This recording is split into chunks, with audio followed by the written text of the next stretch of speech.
To close out our day, I'd like to bring our next moderator to the stage. She is the Global Head of Policy at the Open Data Institute, a commissioner with the Social Mobility Commission, a former colleague, and an old friend as well. Please welcome to the stage, Resham Kotecha.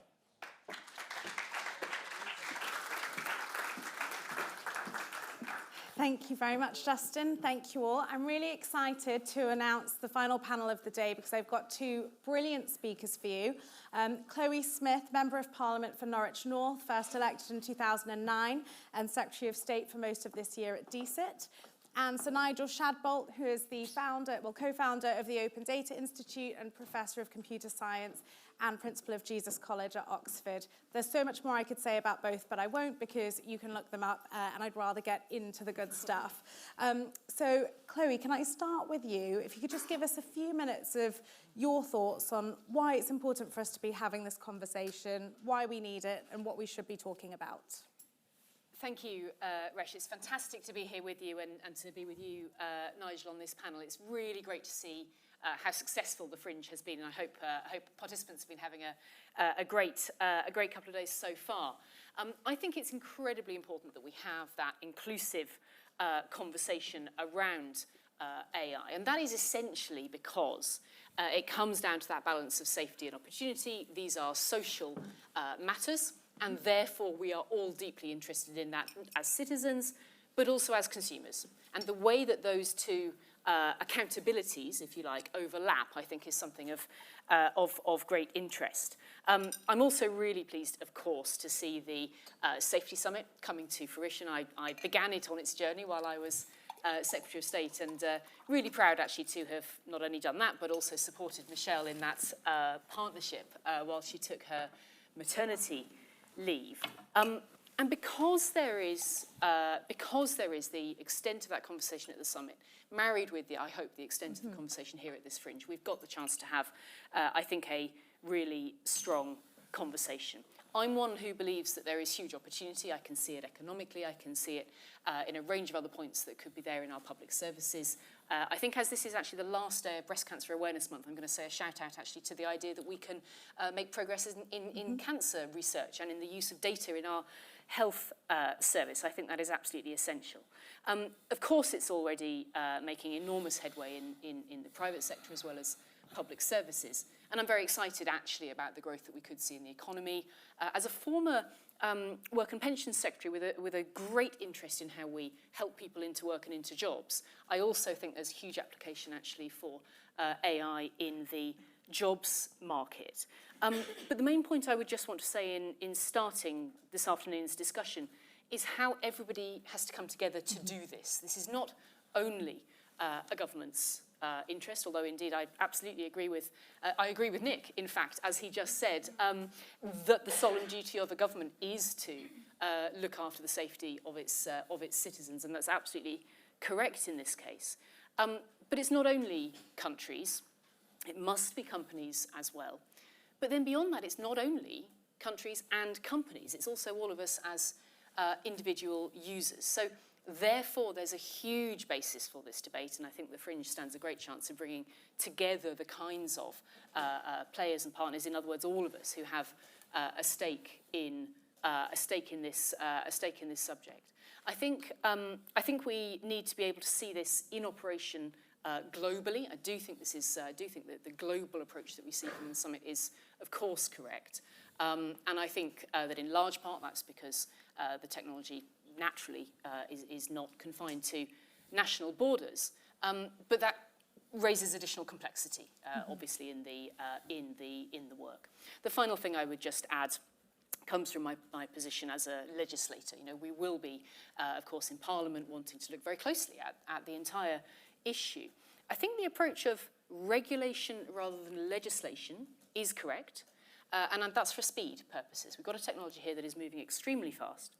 And that means that taking many years, really, which is what it does take to do a piece of legislation well and to do it properly, is not going to be right. It's not going to be the appropriate approach. And so being able to instead include part of the conversation that encompasses what we're asking regulators in this country to do, as well as the kind of cooperation that I expect we'll see between countries as well as companies. That is where the sort of size of the task lies, and I think there'll be a lot of eyes on it from Parliament as well as from elsewhere. Absolutely. Lots of food for thought. And don't worry, everyone, we will be coming back to Chloe's experience in the department and leading that work as the Secretary of State. For those of you who didn't hear it yesterday, Harriet Harman actually talked about how the Online Safety Bill took 10 years as a significant piece of legislation to pass through. So that point about speed of reaction is really important. But before we come on to some of those insights, Nigel, could you give us a few minutes on why you think this conversation is important and what should we be talking about in that conversation? Well, yes, thank you, Resham. It's great to be here talking with Chloe about these challenges and yourself. Look, I mean, I think the most striking feature of the world of AI in which we live is the extraordinary potential for impact it has across all sectors, across all levels of society. And decisions that affect a lot of people need to involve a lot of people in that conversation. So that fundamental premise. The Bletchley Summit is necessarily a selective group of individuals kind of talking about these issues, but it can't be that all of the answers and all of the insights are corralled within that group. I think we all recognise, and this fringe is a great example, of needing a plurality of voices. And beyond that, a really broad understanding of the opportunities and challenges of this technology, to understand that this latest version of AI, or the latest strand of AI, the so-called generative AI, is but one type of AI amongst many, many others. And those systems are already in our lives, already making significant decisions. We might want to reflect that in our discussion a bit, just how consequential that has been. There are particular challenges associated with these types of model. I'm sure we'll talk about them. But the challenge moving forward, I think, is having a conversation which, again, doesn't raise anxieties and fears above the level of understanding what these systems can do for good. The applications in health, in education, many, many contexts. And again, the Prime Minister's speech of the day made that point clearly. But necessarily, as we talk about safety and guidelines, we will tend to think about some of the downside. Now, the best thing we can do, I think, in a context in which this technology is being deployed at breakneck speed, is reach back and remember some of the lessons from the past. Move fast and break things didn't turn out to be too clever when the things it might have ended up breaking involve democracy or societal cohesion. And what you might have wanted to think about is, in advance, what are the experimentation? What does the data suggest? What might we learn by making that data openly available that would allow us to perhaps draw inferences about potential polarizing effects, the notions of echo chambers, all the stuff that people in computational sociology now kind of understand was in some sense, could have been anticipated. We might have imagined design schemes which would have ameliorated some of those, mitigated some of those challenges. And I think we're looking for similar opportunities in deploying our AI. And we've got to also think about the feedstock, which is data. Data will be the principal means by which these systems are trained.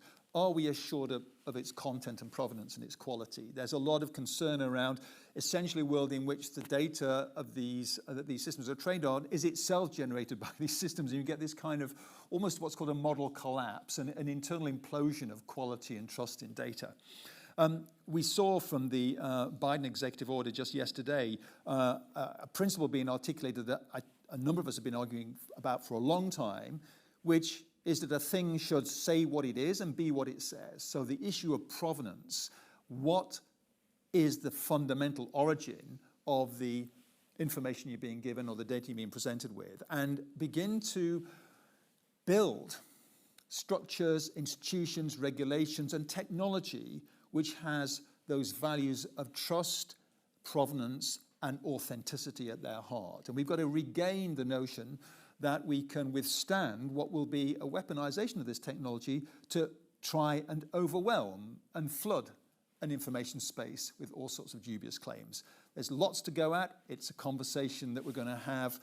One that'll involve civic society, private technological interests, shareholder interests, and the government, and citizens and consumers at scale.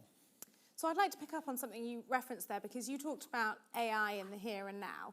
And I hear lots of people talking about AI of the future, future threats, future issues, future opportunities, of course. But actually, we're in the age of AI. And I think a lot of people are not really aware or cognizant of how much AI is present in their lives. So could you talk a little bit about some of the applications of AI that people might be surprised by? And you also referenced generative AI. Could you just explain a bit about the difference, but then do we need to be more worried about generative AI, or is that just the next step in development? Well, just to say that the supercomputer we all carry in our pockets, which was inconceivable when I first started AI 40 years ago, and Nick Clegg referred to the origins of AI back in the 50s, is stuffed full of AI accomplishments, hardware and software, from the programs that recognize your face or recognize your voice, through to the route finding algorithms in everything from Google Maps to City Mapper, through to the systems that actually recommend and push information that they think is relevant to you, or that they think you might be persuaded to kind of take an action on. Those recommender systems driven by AI software. Indeed, the very shaping of the traffic that comes off this phone and into a crowded information space being shaped by AI technologies. So it is pervasive, it's ubiquitous.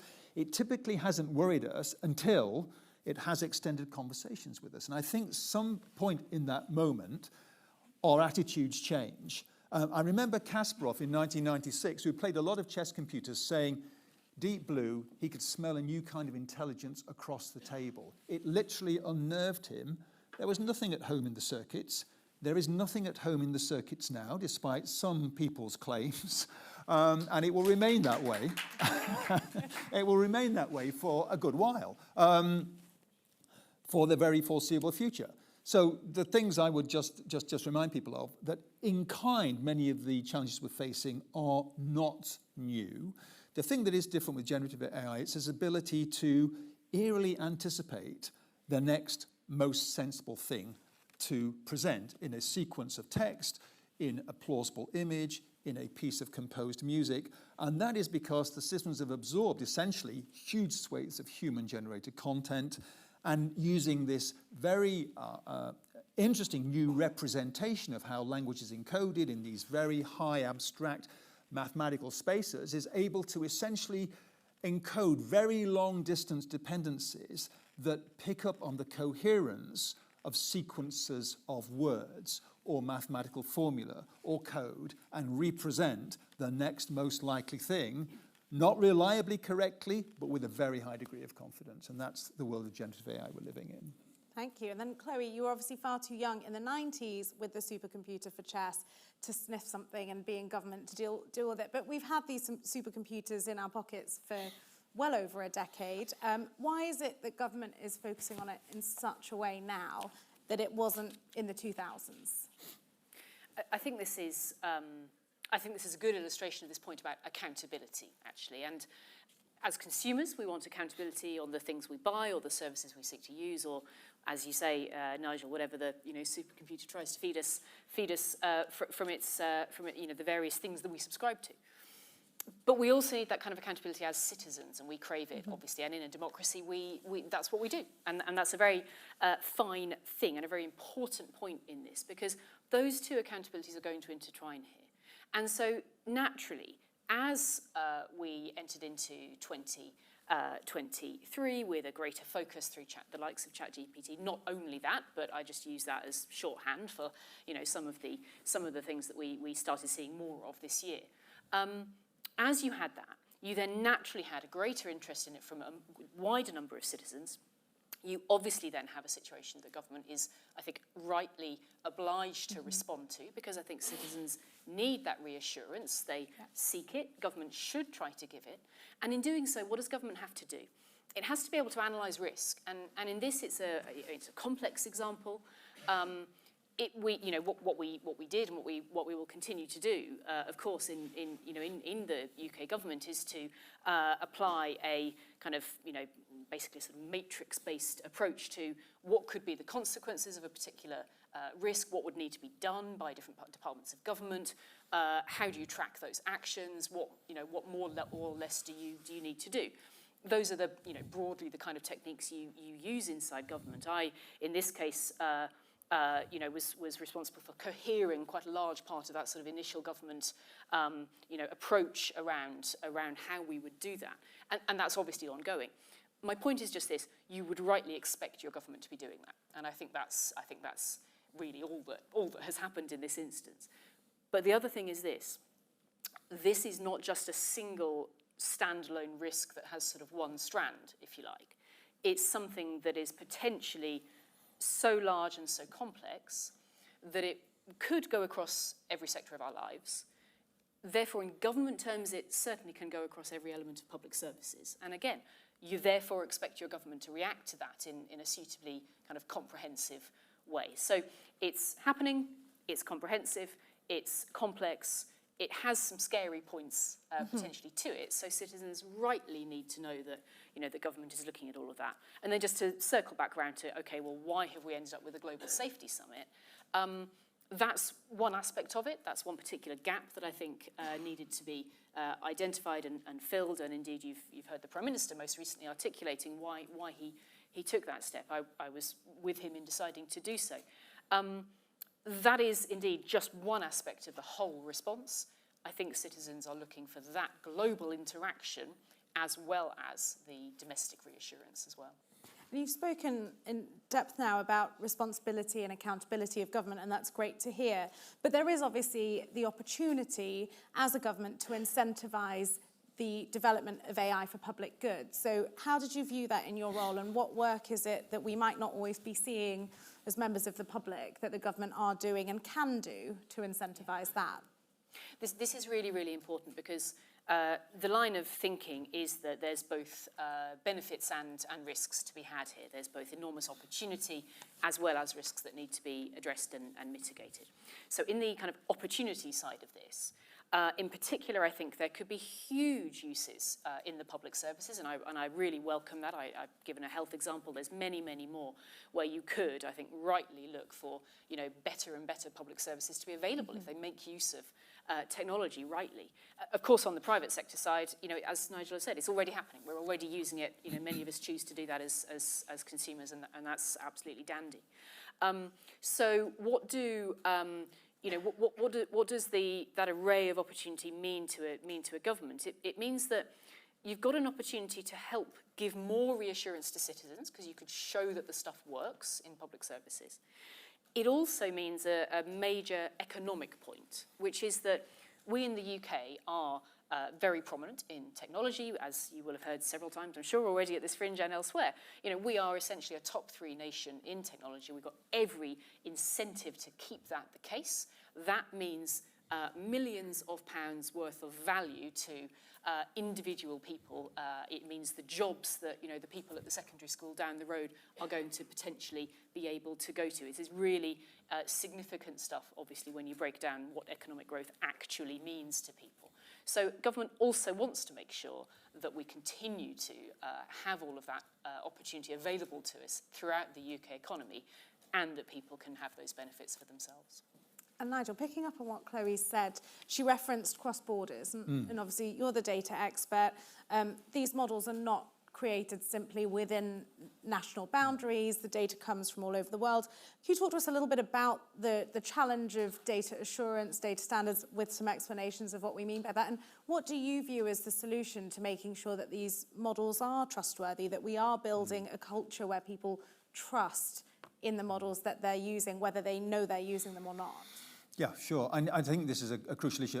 One thing that Chloe said I think was interesting is that even as consumers, we might use these services, and whether it's all dandy or not, we're not quite sure, discuss, because yeah. actually discuss. I mean, I think we do need to be alert to what the susceptibilities might be, how different parts of the population might be susceptible to different kinds of challenges. We've just seen the online safety bill go through, where taking children's safety seriously, you think about age-appropriate design. You don't let people persuasively take the child using dark patterns into parts of click-through that you'd rather they didn't go to. So, and that's taken quite a long time to get to that stage. And what I hope will happen with the kind of discussions now is we can be more anticipative of those challenges.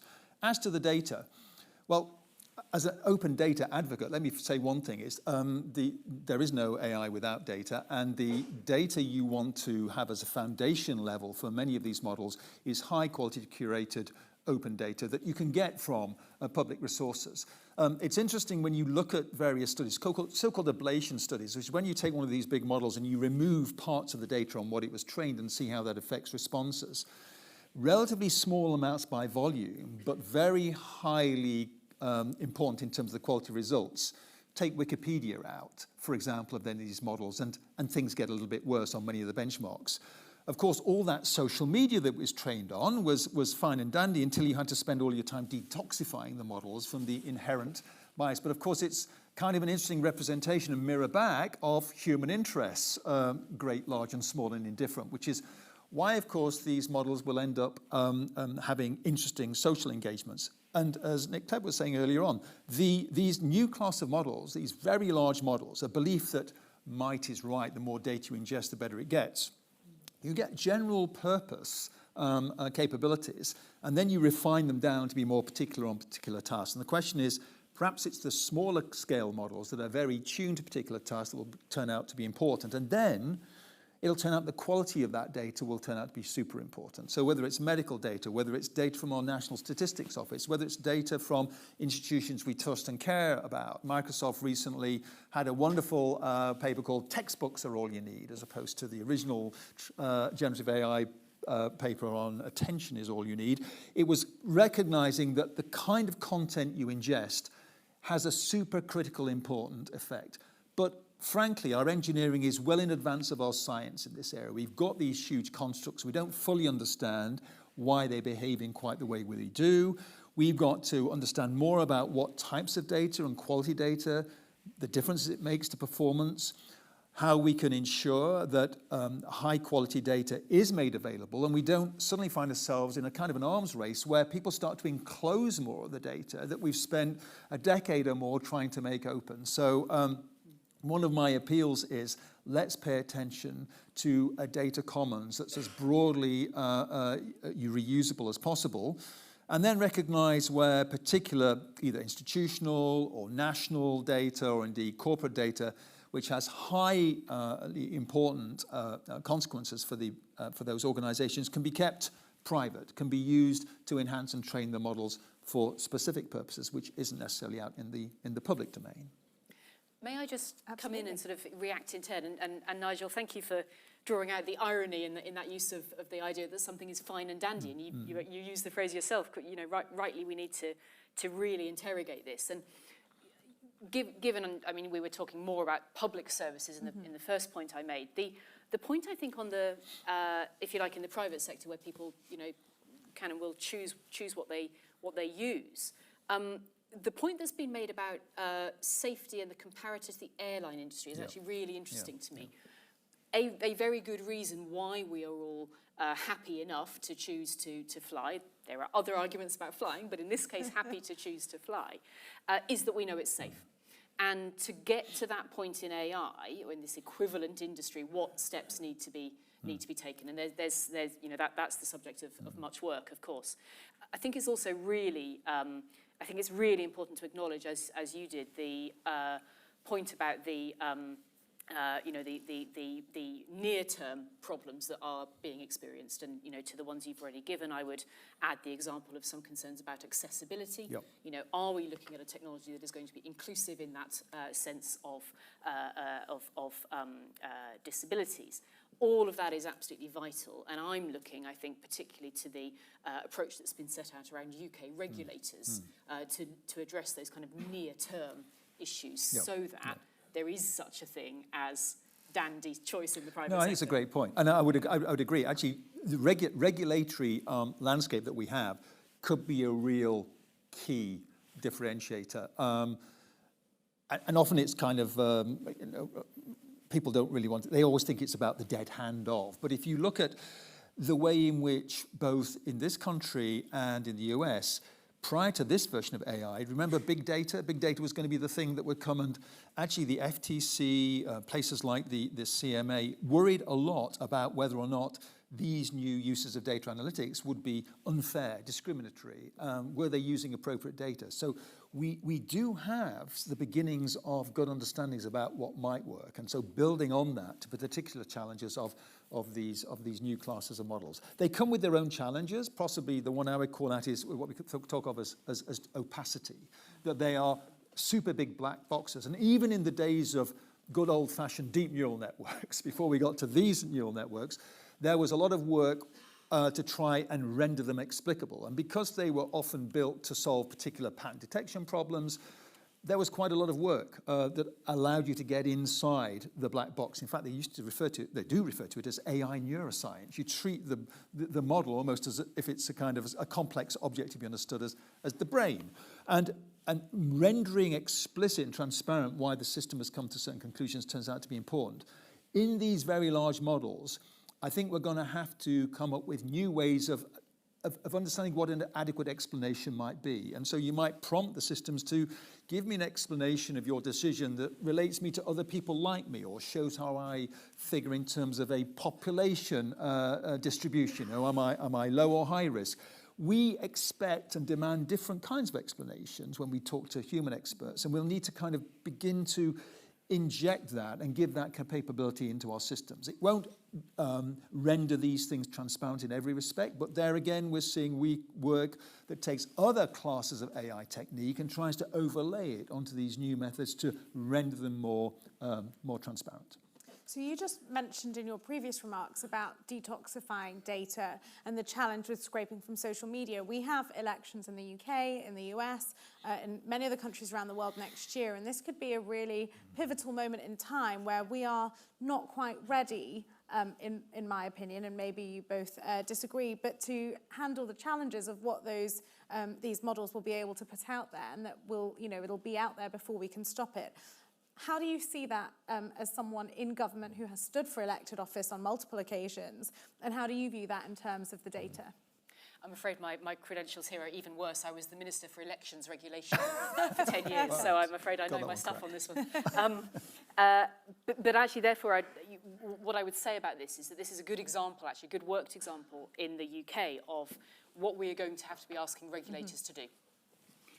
There's not going to be, and I say this now as just a legislator, there isn't going to be in the next 12 months a wholesale change to electoral law. I don't expect. Parliament wouldn't have time to do it, and I think there would be there would be some difficulties if you tried. So therefore, you're going to use your existing body of electoral law, and it's a good body of electoral law. Let me just say that at the outset. We have robust electoral law in this country. All of the offences, all of the ills and the evils that can be committed, they're actually already defined. We're not missing a particular ill or evil that has been left out. What we've got is a problem of volume in this context. There's going to be speed, and there's going to be a capacity challenge to regulators. I don't mean capacity sort of now in terms of what policy they might want to bring forward, and do they have enough bodies in their building to do that now. I mean during an election campaign.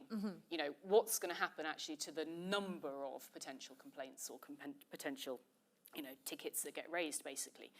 And this is also going to come to police forces. So in this country, we do a two of a tango with the Electoral Commission and local police forces. Do they have the specialist understanding of this? Do they have the number of phones able to take the number of calls, as it were, to be able to do so? Fascinating. We will see. Nigel, your thoughts on data, and then get your questions famously, ready. I see we're hard against the clock here, but famously, a rumour's halfway around the world before truth has got its boots on, and that's just turbocharged in the era of AI, potential misinformation, disinformation. We have to think hard about techniques and methods for data assurance. We need to rely on some trusted brands. Some of them might be rather institutional, out of favour at the moment, but actually we do know where to go when we need reliable. There will always be those who will seek to undermine. So I think developing the whole notion of what it is to assure information and to be sure that what we're seeing is something that hasn't been tampered with. But we know, we're seeing right now the extent to which fakes, deep fakes, will be weaponized. And we have to be super smart to develop the critical, we're back to digital literacy, to develop the critical thinking skills that allow us generally as communities to look at the information we're getting for more than a nanosecond and take a sense of, does this make sense? Have we got ways of aligning this? And great organizations like Fact Check, you know, there are ways of developing countermeasures, but we have to be super alert, and I think we have to be very aware that we will need to work really hard to deal with this info smog that'll be literally deliberately put out there to obfuscate and get in the way of us making choiceful decisions that are based on the best evidence. I'd shout out to a Royal Society report that we did about 6-7 months ago on the online information environments, which tackles this whole issue about you balance the common good around factual assurance with the way the world's going. Thank you very much. Right, I'll open up to the audience. I'm going to be strict as a moderator. Very short questions, no statements, please. You can applaud them at the end to let them know how much you've enjoyed their comments. So if I can have hands, it's a bit bright. So whoever has, okay, straight up there. If someone could get that, the mic over there. Nick Clegg was on the panel before you saying that it dropped Meta's hate speech ratio from like 50% to 0.2%, and I was annoyed not to be able to ask questions, guess and speak more about that. So rather unfairly, just going to ask, as far as we have electoral law that is sufficient to deal with misinformation this generation around, could you speak a little bit about what's in for electoral law to actually identify something like hate speech or something like misinformation? You know, that it's a rare take you've got, that actually we've got sufficient legislative equipment to deal with this problem in principle, but it's an implementation problem. So I'd just love you to speak a little bit more about that in light of the sorts of claims being made by Clegg, the panel before you. I'll happily try. I wasn't able to listen to all of what Nick said, so forgive me, I can't do a full job between the two panels. But I can say that actually Nick and I were jointly responsible for electoral regulation in a certain period when he was the Secretary of State and I was his junior minister, so perhaps it goes from there. My point is that the basic crimes that can be committed in elections are already defined. So you've got election, you've got types of fraud in finances, types of fraud in terms of representation, types of fraud in terms of what candidates and agents may say about each other. The basics are there. In the Representation of the People Act and then in a second act as well. That is then complemented, supplemented if you like, by more recent legislation. So an example of course would be the Online Safety Bill, Safety Act now, and the powers that it gives to the regulators that flow from that act. What I think you will see is regulators thinking very, very hard and fast now about what they've got in that newer act, combined with what was already there in the underlying electoral legislation. And I think there will be a clear framework capable of emerging from that. And this is where the arms race might be helpful, because you could imagine large language models that are trained to detect this stuff in the same way that we rely on algorithmic detection of pornographic and offensive content online. Now there the argument will be around free speech and how you make those fine judgments, but this is somewhere where you could bring the technology to the assistance to identify some of this material. Yeah, very good point. Great, I see a hand over here.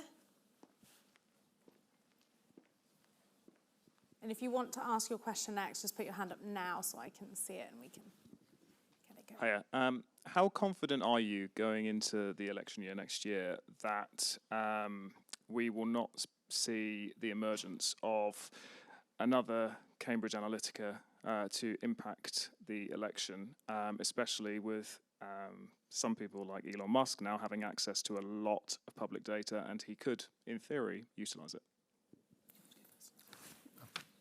I could. We're deferring to each other. How confident? Yeah. How confident? Well, history would suggest there will be an awful lot of effort being given to how data analytics can give you an edge in this context. And so what are the boundary conditions on which the generation of content that might be hyper-focused or might be kind of tuned to appeal to the sensibilities of subgroups. I mean, how do you put a ring fence around that so that you've got accountable behavior? I mean, one of the things has to be, I've thought for a while that in the same way that that material generated in that ought to carry, a thing should be say what it is and be what it says. That actually we should know whether this material, whether I'm the subject of targeting, whether I have been in some sense algorithmically selected and information pushed my way.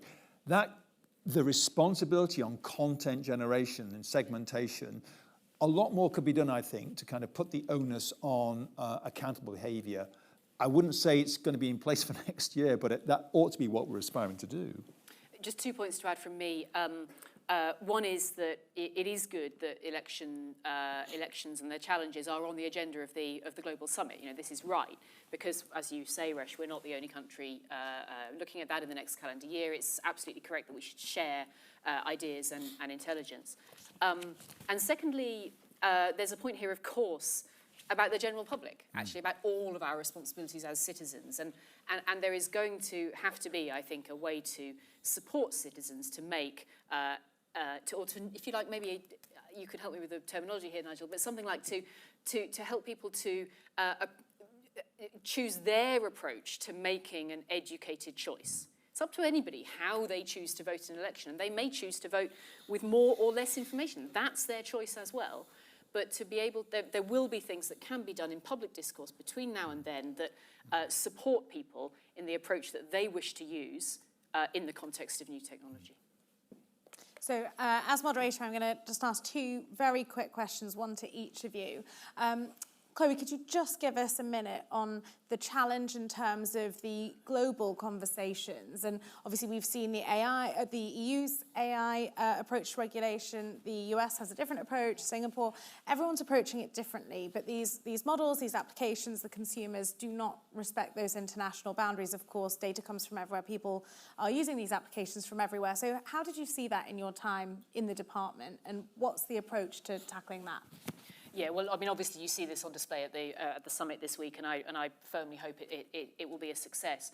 I mean, I think you would begin any approach such as this with your like-minded allies, but you will want to ensure that it's a broad approach in due course, because, as you say, the technology is not going to stop at national boundaries, and indeed, there's the point about individual malign actors as well as companies and nation states. There's a range of things to need to think about here. So what I think you will continue to see is the UK using the strength of its existing position to have a way of contributing to the global debate here, and that's true in terms of our economic position. It's true in our technical position. It's also true, I think, in the work that our Frontier Task Force is doing, which, as you've heard the Prime Minister articulate, gives us this ability to share a significant level of expertise with others. Thank you very much. And Nigel, your left field question. If you were to wake up tomorrow, Freaky Friday, and you were the Prime Minister, what... He didn't know this was coming, but I get to put him on the spot now. Yeah. I was going to do it to you, but then I thought, probably a bit harder as a parliamentarian in this government, in this parliament to do so. But what three things would you do as Prime Minister to strengthen our approach to AI and data? That's a cracker question. Well, We'll 1 send your minute. answers to Okay. the Prime Minister. Yeah. Well, I mean, I banged on a lot about digital literacy. I would definitely make it a fundamentally important part of the curricula that we build in an awareness of how this computational revolution is changing all the areas that we study. So it's not just that the kids need to become, in some sense, mathematically savvy. They need to be taught a new kind of digital civics, which is around just the questions we're talking about, which is around the fact they're not kind of unquestioning consumers of this AI-charged service world they live in, that the presentation that's put together by Copilot or whatever the AI tool of choice is something that we engage with critically to augment us, but it's a collaboration. It's not a piece of substitute. So literacy, I would certainly want to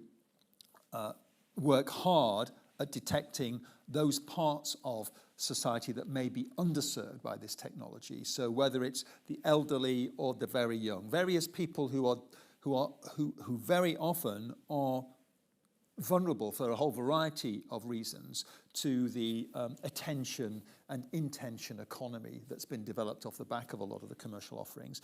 And the other final thing is just to work absolutely ruthlessly with the departments of state to work out where can this technology, as is, be implemented in the public services we all depend on, and how can we ensure that the plumbing that makes them work, the data infrastructure, the stuff that will bind this stuff all together is invested in. It's not attractive, it's not the sexy part of the investment, it's not the glittery piece, but it's the essential piece to make all of this work. Right, well, we'll stick that on a post-it note for the Prime Minister. Yeah. Thank you all. I hope you'll join me in thanking our brilliant speakers for a fascinating panel. Thank you very much. Thank you.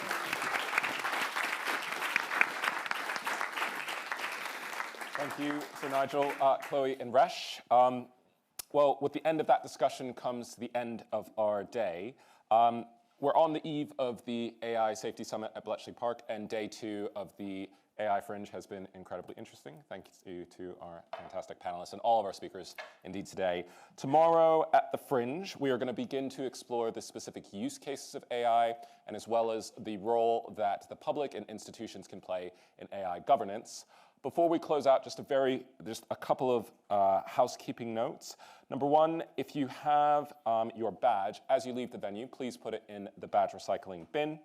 If you're attending the Fringe events tomorrow, you will need to get a new badge, so please leave some time to do so. The program tomorrow begins at 9:30 a.m. sharp.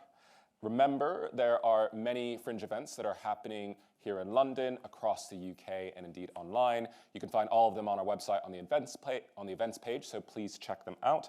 Finally, we have to leave the building promptly by 5 p.m., so if everybody can have a very, very, very, very quick conversation with people who they want to chat to, and then exit the building, that would be fantastic.